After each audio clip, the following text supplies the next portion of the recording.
buenos días, queridos hermanos, amigos, ¿cómo están?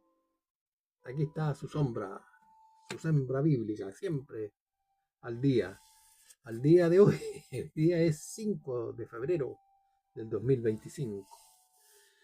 ¿Para qué vamos a repetir esto que pasa rápido el tiempo, no? Pasa muy rápido. Todo lo vivimos. Pero también es profecía bíblica que tiene que pasar los días acortados, que está en Mateo 24. Así que nada se escapa al control de Dios, nada. Todo lo que está pasando es real y es actual. Oye, chiquillo, yo tengo un tema que es súper conflictivo para este tiempo. Eh, es un tema difícil, eh, va a crear mucha resistencia en mucha gente. Pero ¿sabes qué? La verdad no puede ser suprimida. Y menos si la dice Dios. Y esto es, ¿por qué esta va a ser resistida? Porque el hombre hoy día está tan apartado de Dios, está tan disparado en sus razonamientos, en su propio corazón, en su propia mente, en su propia concupiscencia, que la verdad moral de Dios le va a doler. Eso es lo que hace la palabra. Y por eso es que el hombre cuando le duele, intenta acallar esa voz, ¿ah? La voz de la conciencia, intenta tergiversarla, moderarla, hacer cualquier cosa que no sea la verdad absoluta. Eh, pero yo tengo un concepto que hoy día muchas iglesias tratan de no hablar esta verdad y de hecho la evitan. Esto es un tema evitado de prédica, es un tema oculto en la prédica. No se atreven los pastores a decir la verdad por temor a la sociedad, porque el hombre lo va a tachar de, de fanático, de poco consecuente, de cualquier cosa. Pero el hombre que es valiente, que ama a Dios, que sabe que su verdad prevalece, lo va a predicar. Yo no soy ni valiente ni tengo méritos para hacerlo en propiedad. Pero si hay algo que a mí me impulsa siempre es hablar lo que Dios quiere a la manera de Él, como Él quiere. Y no quitarle el poto a la jeringa, perdón la palabra, es fea, pero no le quiero quitar el traste a esa jeringa, que es una jeringa con un remedio sanador. Porque eso es lo que hace la palabra. ¿Ya? Puede doler, pero si se dice con amor, sana, libera, limpia, dice la verdad. Así que vamos a ver un tema que yo lo he titulado La culpabilidad del hombre y la ira contra el pecado de la humanidad. La ira de Dios contra el pecado de la humanidad. ¿Ya? Y esto está en Romanos 1, del versículo 18 al 32. Pero vámonos a ir por partes. Sabemos que no tenemos más de 30 minutos por tema. Y este tema se divide en tres partes. La primera es, ¿no es cierto?, una ignorancia supina, una ignorancia culpable, una ignorancia que el hombre quiere ser ignorante ante la existencia de Dios. Y eso va a traer como consecuencia una decadencia humana, que es la segunda parte. La decadencia del hombre va a caer porque su mente se empieza a entenebrecer y esto es un castigo divino. El hombre que se resiente con Dios está con el pensamiento entenebrecido.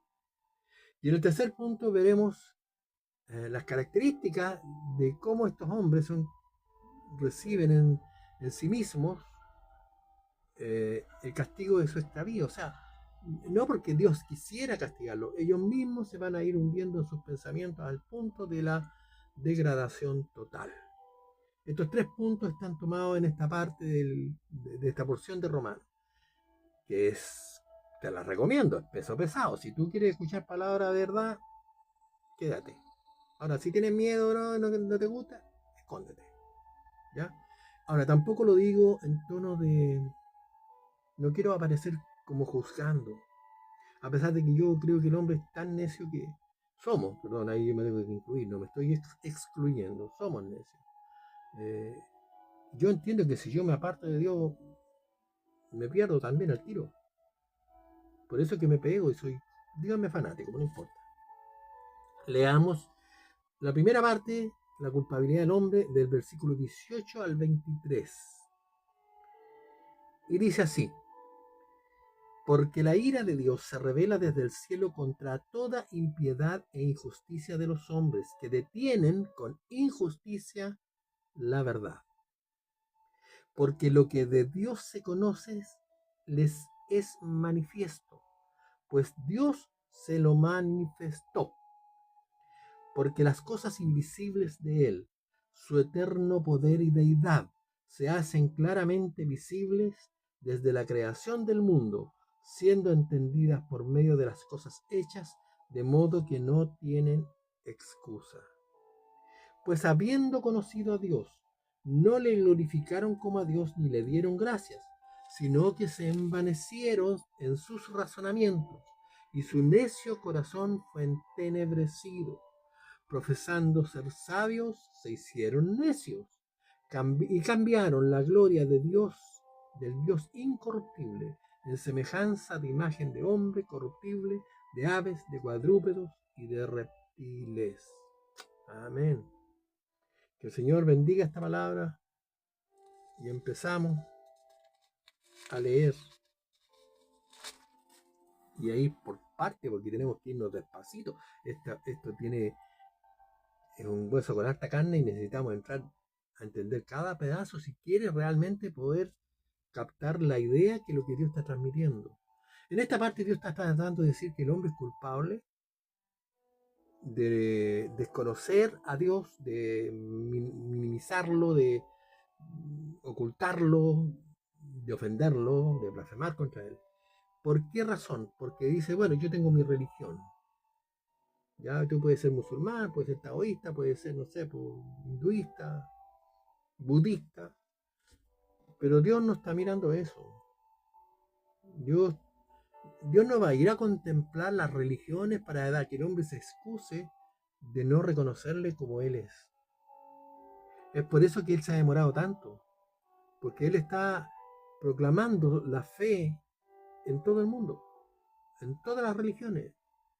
Y en todas partes hay cristianos que los matan, los persiguen, los ocultan. Entonces, ellos están hablando la verdad, están siendo testimonio real y efectivo en cada una de estas religiones que son en países que tienen religiones mayoritariamente antibíblicas.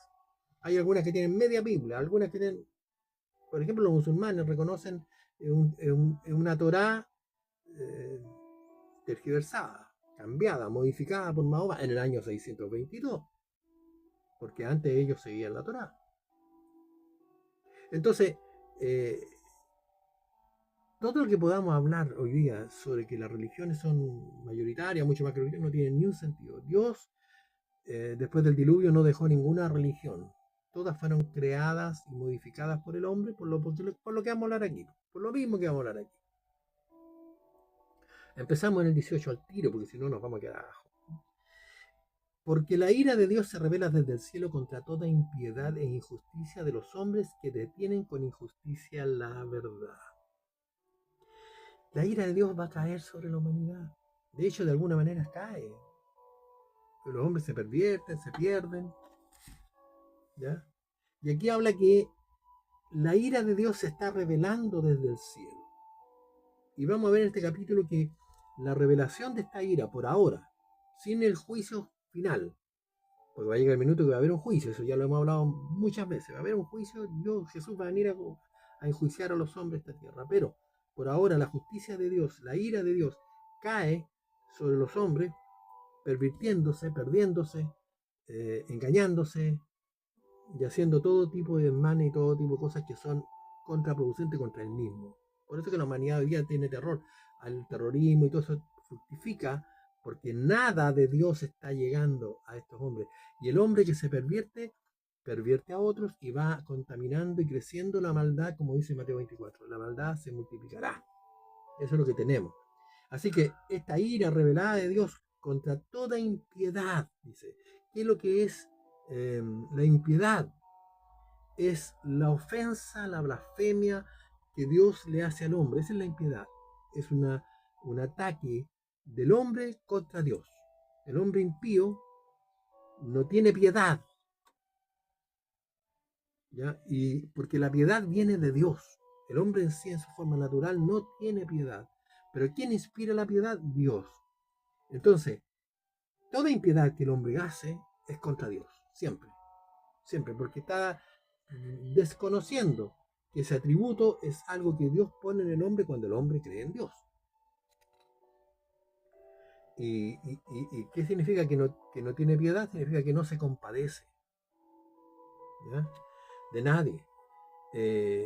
Y dice que la impiedad y la injusticia es el pecado del hombre contra el hombre, que Dios también lo condena, que Dios detesta que el hombre peque contra otros hombres, que no ame a la humanidad, que no ame a los hombres, que este amor que Él ha prometido o ha profusado, que Él ha demostrado claramente en la muerte en la cruz, no se ejecute. Cuando dice un mandamiento nuevo os doy en Juan, libro de Juan, no me acuerdo el versículo ahora, pero un mandamiento nuevo os doy, que os améis unos a otros como yo os he amado. Eso es lo nuevo, que améis los unos a otros como Él nos ama. Porque antes la Biblia siempre enseñaba que no debíamos amar a otros, a los seres humanos, pero como Él nos amó, es un nuevo mandamiento. Entonces, el hombre que no ama no es de Dios, dice primera de Juan. El hombre que no sabe amar no es de Dios. Por eso que empieza con esta impiedad, esta injusticia. ¿Y qué es lo que pasa? Cuando un hombre cae en estos cánones de injusticia, de impiedad, se va perdiendo en su mente poco a poco y él es complaciente con otros y va contaminando a otros y va haciendo que la verdad de Dios se detenga, porque no le conviene que la verdad de Dios aparezca. El hombre impío, el hombre que es duro de servir, que el hombre que se desafía a Dios, es un hombre que no quiere la verdad. Y la verdad de Dios la va a detener con injusticia, con más injusticia. ¿Ya? La verdad de Dios es rechazada por el hombre porque no le conviene, a su entender. Porque la verdad es que cuando tú te conviertes a Cristo, y por eso se llama conversión, no es una fe de creer solamente. ¿Ya? Hay una conversión de corazón, una conversión. Porque antes de esa etapa nosotros éramos tan impíos como los demás, creyéndonos buenos, creyéndonos que yo no he matado a nadie, yo no he hecho nada. Pero ¿sabes qué? Éramos tan malos como cualquiera, como cualquiera. Y capaces de llegar a cometer el peor de los delitos. Solo, solo Dios nos da esta facilidad de poder eh, entender su realidad más allá de lo que nosotros conocemos en nuestras capacidades humanas. Dios nos muestra un camino más excelente, que funciona gracias a su poder, nada más que a su poder. Que de la misma manera que un drogadicto defiende a un drogadicto, un corrupto, un mentiroso, no se da ni cuenta cuando le están mintiendo, eh, el corrupto va a defender la corrupción, porque en medio de todo eso él no va a ser pillado. Así que el poder de Dios, la verdad de Dios, se oculta cuando hay injusticia. Y el punto de corrupción llega como Sodoma y Gomorra, pues, a esos puntos, o de tiempo de Noé. Y para allá va esta humanidad, ¿no es cierto? Dice que va a ser así en estos días. Por lo tanto, esta detención de la verdad con la injusticia va y promulga la ira de Dios sobre esta humanidad. ¿Ya? Así que nos merecemos el castigo que Dios quiere que no tenemos. Entonces, ¿por qué? Porque están negando la existencia de Dios por la mentira que ellos tienen. No les conviene que Dios exista, ¿no es cierto? Entonces, dice, porque lo que de Dios se conoce les es manifiesto, pues Dios se lo manifestó. O sea, ¿cómo es que Dios pudo manifestarlo? ¿Ya? Eh, a ver, Dios es invisible, es una característica de él, la invisibilidad de Dios no puede permanecer en la ignorancia del hombre. El hombre lo ignora deliberadamente. ¿ya? El, el hombre miente. ¿Por qué? La verdad de Dios, ya se me olvidó este puntito que me gustaría aclararlo. Ahí en Juan 14:6 dice que yo soy el camino, la verdad y la vida, ¿no es cierto? ¿Ya? Por lo tanto, Cristo es la verdad. Y esa verdad debe ser acallada por los hombres según ellos. Por eso es que el concepto de la verdad en la Biblia tiene un valor mucho más alto que el que nosotros tenemos por el concepto de verdad. Cristo señala que la verdad, incluso en Juan 8:32 dice que la verdad nos hará libres. Seremos libres por conocer la verdad, practicar la verdad, vivir en la verdad. Te hace libre de cualquier culpa, de cualquier problema y te hace libre ante Dios. Te libera del pecado. Un hombre que acumula mucha mentira en su vida es un hombre que termina amargado. Entonces, por eso que la Biblia es tan combatida, tan perseguida, tan tergiversada, porque la Biblia es un libro tan excepcional que no tiene límite en el tiempo, sigue siendo la misma ayer, hoy y será la misma mañana, porque Dios es así, Dios no cambia, es inmutable. Nosotros no lo podemos ver con ojo humano, Él tiene una capacidad de, de permanencia en lo que Él dice, hace, piensa, todo lo que Él hace es inmutable. ¿Irá a cambiar su palabra para acomodarnos nosotros los hombres nuestro pecado? No. Por eso es que la Biblia es tan perseguida, como te digo. La ignoran, la ocultan, y esto lo hace la humanidad deliberadamente. Y hoy día tenemos Biblia para los gays, tenemos Biblia para cada grupo, se están sacando Biblias para acomodar, y dicen que la verdad de la Biblia, como no les acomoda, no es la verdad, que fue mal interpretada. Y ellos hacen buenas interpretaciones, nuevas. Pero ese es un cuento viejo. Así nacieron los mormones, los testigos de Jehová, los niños de Dios. ¿Cuántas sectas hay hoy día? Nacieron del cristianismo y de ver al Dios verdadero, conocer la verdad y después se apartaron de ella. Hablando que hay un problema de interpretación bíblica. No hay un problema de interpretación. Todas las interpretaciones están juzgadas de manera tal que la crítica textual, que es una técnica para hacer esto, para poder determinar cuán original, cuán real es lo que de lo escrito, ya ha confirmado, no una, por miles de años ha confirmado la realidad. Así que decíamos que lo que de Dios está manifiesto, ¿por qué? Porque Dios ha manifestado su presencia, su realidad, su potestad y su poder, todo lo que Él es, ya según lo que dice acá en el versículo 20, porque las cosas invisibles de Él, su eterno poder y deidad, tú no las puedes ver. El poder y la deidad de Cristo no la puedes ver con tus ojos, no la puedes percibir con tu sentido. ¿Ya? Eso es algo que se está moviendo todo el tiempo en el mundo, pero no es perceptible al ojo humano. Dice, pero ¿cuándo se hacen visibles? ¿Cuándo yo puedo decir esto es una verdad absoluta, total? Simplemente cuando yo veo la creación. Por eso dice, son visibles desde la creación del mundo, siendo entendido por medio de las cosas hechas, de modo que no tienen excusa. O sea, el hombre, ¿qué excusa puede tener? Mira, cuando tú le preguntas a un ateo cómo se formó el mundo, cualquier explicación que te den es ilógica, absurda, miles de veces, quizás millones de veces más absurda que la teoría de la creación. De hecho, la evolución está comprobadamente que es una farsa y la enseñan en los colegios. La teoría de la evolución de Darwin. Ay, perdón, me pica la nariz. ¿Ya?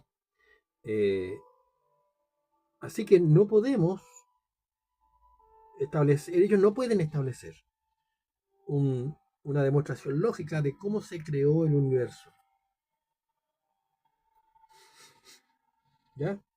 Eh, por lo tanto, si nosotros analizamos el ojo humano, si analizamos el cuerpo humano, si analizamos la naturaleza, si analizamos las estrellas, el firmamento, todo esto, mira, hay una, no sé si es un dicho, una teoría, pero yo he escuchado muchas veces que eh, los astrónomos al observar los cielos,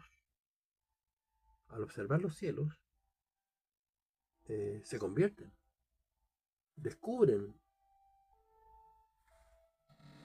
Que hay un versículo en un salmo que dice que los cielos cuentan la gloria de Dios y relatan la obra de sus manos. Así que cuando los hombres están leyendo el cielo, están leyendo la obra de Dios, por eso es que terminan creyendo. Entonces, todas las cosas invisibles de Dios, sabiendo que Él creó los astros, todo lo que hay en los cielos, todo lo que podamos alcanzar a ver, que no lo alcanzamos a ver, todo lo que se ha podido distinguir, todo lo que hemos avanzado en ciencia y todo eso que pueden descubrir planetas, galaxias y todo lo demás, todo hecho por Él. Trata de dimensionarlo en tu mente, pues, imposible, imposible. Pero eso habla de un poder maravilloso porque el equilibrio de estos planetas y cómo se sostienen, porque ¿qué está sujetando? Porque ¿qué está sujetando la Tierra en el aire? ¿Qué sujeta la Luna? ¿Qué sujeta el Sol? ¿Qué sujeta la galaxia? Podemos dar miles de explicaciones, pero hasta aquí, en estos miles de años que hemos tenido aquí de vida, todo este poder de Dios se manifiesta en las cosas creadas. Yo analizo el ADN, analizo el cuerpo humano, analizo el equilibrio de la naturaleza, el equilibrio que el hombre, solamente el hombre rompe, él mata, destruye, creyéndose que tiene la autoridad que nunca le ha sido dada. Dios dice que lo decretó, lo nombró como mayordomo. Génesis 1. Génesis 1. El hombre abusa de lo que Dios le ha dado. ¿Ya? En Génesis 1. Y le dice, y dijo Dios, fructificad y multiplicad, llenad las aguas, los mares y multiplíquese la tierra. Y fue la tarde, la mañana del quinto día. En el sexto día, en el versículo 24, luego dijo Dios, produzca la tierra seres vivientes, ¿no es cierto? Y dice en el 26, perdón. Entonces dijo Dios, hagamos al hombre nuestra imagen conforme a nuestra semejanza. Y señoré en los peces del mar, en las aves de los cielos, en las bestias, en toda la tierra y en todo animal que se arrastra sobre la tierra. Y creó Dios al hombre a su imagen, a imagen de Dios lo creó, varón y hembra lo creó. ¿Y qué dijo Dios? Les dijo, fructificar y multiplicar, llenar la tierra y sojuzgarla, es tener juicio. El hombre no tiene juicio. Señorear, significa yo administro, no es que sea yo el dueño. ¿Ya? En los peces del mar, en los aves del cielo, en todas las bestias que se mueven sobre la tierra. Dios nos dio toda esta riqueza, todo este mundo, para que lo administráramos con sabiduría, con respeto. Si el hombre hubiera quedado sujeto a Dios, y Adán y Eva no hubieran sido expulsados por pecado, por muerte, porque pagaron con la muerte, tendríamos hoy día un mundo equilibrado, sin riesgo, sin contaminación, sin guerra atómica. Quizás andaríamos todavía pata pelada, pero no importa. Pero el mundo estaría equilibrado, tendríamos respeto por los animales. Y hoy día nosotros, seres humanos occidentales, tenemos mira, la más necia de las conductas, porque nos vamos al otro extremo. Entonces hoy día exaltamos a los indígenas que dan gracias cuando con una comida, le dan gracias a Dios, a su Dios, pero le dan gracias a Dios por la muerte del animalito porque satisface la necesidad de comida de su familia. Qué grande es eso. Si, oye, si desde un principio te dijeron que tenías que tener respeto por esto, y tú estás mirando a los aborígenes y los ponís como, perdón, te los pones, estoy hablando de chileno, los pones como si fueran grandes personas. No, están cumpliendo nada más con lo más básico que Dios estableció para esta humanidad. Por eso es que la culpa del hombre es tan grande, porque no hay nada que Dios no le haya dicho, o que no lo haya mostrado, o que no lo demuestre a través de la creación. Toda la composición de los elementos, cómo hoy día está equilibrado, y podemos entrar en muchas profundidades. El equilibrio de la naturaleza, cómo el hombre la quiebra. Yo, ¿para qué sigo hablando? De modo que hoy no hay excusa.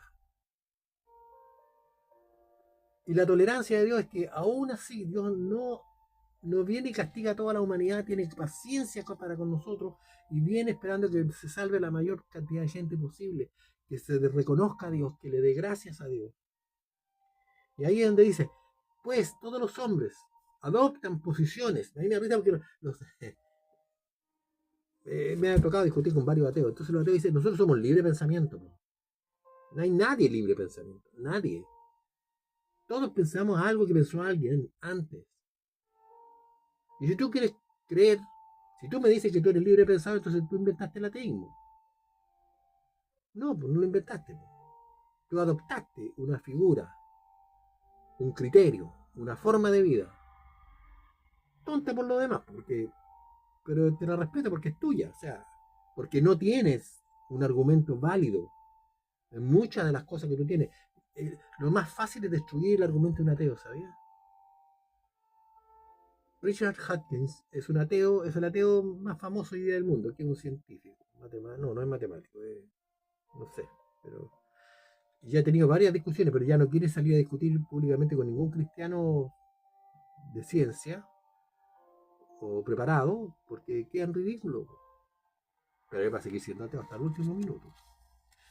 De hecho, un pequeño cuento que yo lo leí, no me acuerdo dónde, el ateo moderno, el apologista ateísta más moderno de la historia se llama Friedrich Nietzsche.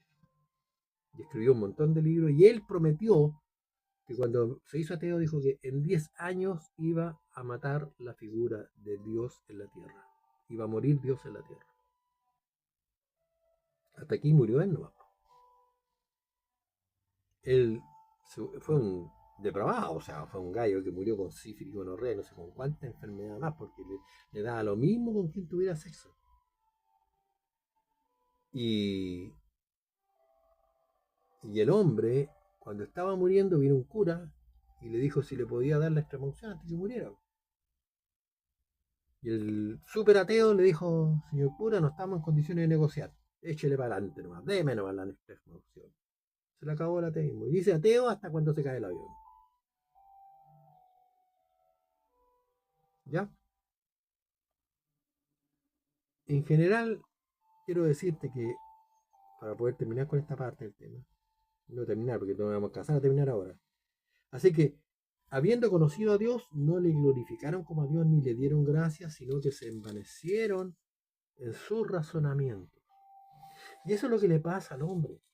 Negando la existencia de Dios, blasfemando contra Dios, va cayendo en una escalada de corrupción que también Dios la permite, y ese es un castigo.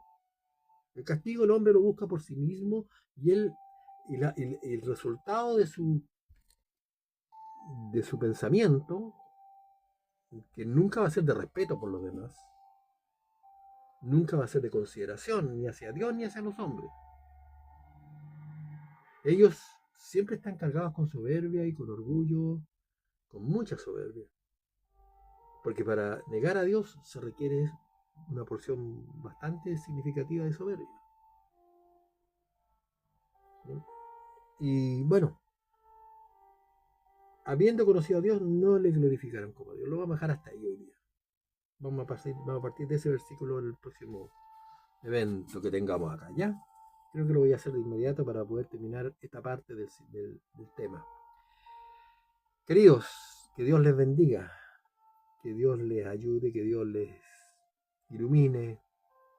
Prepárense porque esto va en aumento. Cada vez que vamos más a ir adelante, va a ir empeorando los términos que Dios va a ir usando para la culpabilidad del hombre. Va a ir como acentuándolo. ¿De acuerdo? Ya queridos, bendiciones. Que les vaya muy bien. Nos vemos al rato.